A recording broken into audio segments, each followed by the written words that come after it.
In April 1912, the legendary ocean liner RMS Titanic began its maiden voyage across the Atlantic Ocean.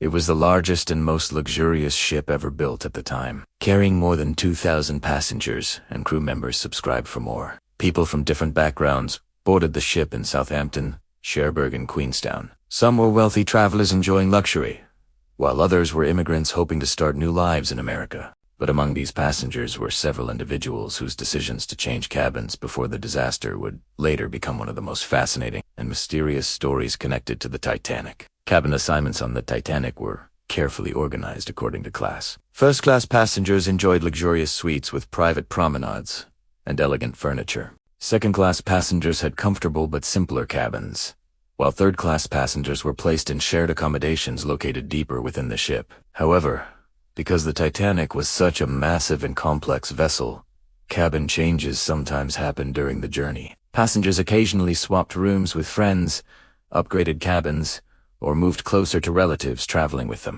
At first, these cabin changes seemed like ordinary decisions made during a long sea voyage. No one could have imagined that those simple choices would later be examined by historians and searching for clues about survival and fate during one of the greatest maritime disasters in history. One of the most famous examples involved J. Bruce's May, the chairman of the company that owned the Titanic. While this May did not change cabins in the same way many passengers did, his movements and accommodations on the ship were closely watched after the disaster. His presence on board and eventual survival created controversy that lasted 4 years. More mysterious were the cases of passengers who physically exchanged rooms with others shortly before the ship struck the iceberg. Some passengers switched cabins because they preferred a better view of the ocean. Others moved simply because they wanted to be closer to family members. A few even traded places for comfort or convenience, unaware that those decisions would place them either closer to safety or deeper within danger. One particularly interesting situation involved passengers who exchanged first-class cabins. First-class accommodation on the Titanic was considered the height of luxury.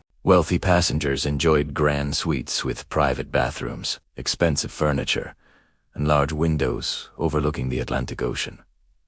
However, sometimes even these passengers requested different rooms during the voyage. In several documented cases, passengers moved to cabins closer to the boat deck, where lifeboats were located. When the disaster occurred on the night of April 14, 1912, this small difference in location may have helped them reach lifeboats more quickly.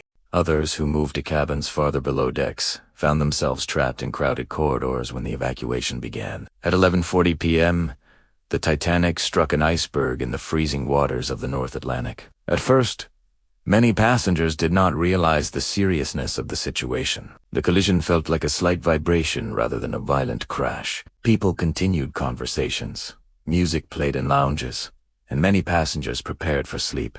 But below deck, water had already begun flooding the ship's compartments. As the crew assessed the damage, it became clear that the Titanic would not survive. Officers began waking passengers and instructing them to put on life jackets. Soon, the famous order of women and children first was given as lifeboats were prepared. For passengers who had changed cabins earlier in the voyage, the disaster suddenly created very different circumstances.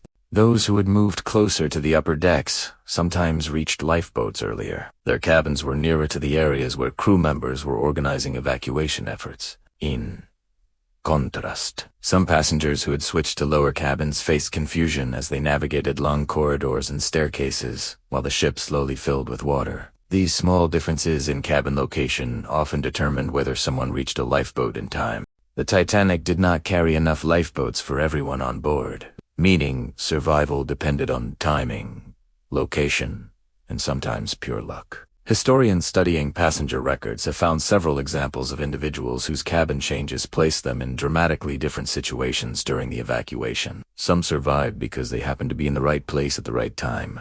Others who moved only a few corridors away from their original cabins were unable to escape before the ship sank. The idea that a simple cabin swap could influence survival has fascinated researchers for decades. It shows how unpredictable disasters can be and how small decisions may have enormous consequences. During the chaotic final hours of the Titanic, passengers rushed through hallways, climbed staircases, and searched for lifeboats while the ship tilted further into the ocean.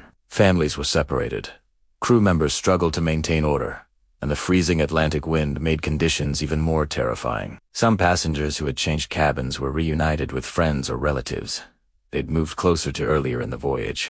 Others found themselves far from the people they originally intended to travel with. In the confusion, these circumstances sometimes determined who survived together and who was separated forever. At 2:20 a.m. on April 15, 1912, the Titanic finally broke apart and disappeared beneath the ocean. More than 1,500 people lost their lives in the freezing water that night. Survivors and lifeboats watched helplessly as the lights of the once magnificent ship vanished beneath the waves. Hours later, the rescue ship RMS Carpathia arrived and began picking up survivors from the lifeboats. Among them were passengers who had unknowingly benefited from their cabin changes earlier in the journey. In the years that followed, investigators examined passenger lists, cabin records, and survivor testimonies to better understand what had happened aboard the Titanic. These records revealed the many small decisions that shaped individual experiences during the disaster. The story of passengers who changed cabins reminds us that history is often shaped by ordinary moments. A decision to move to a different room,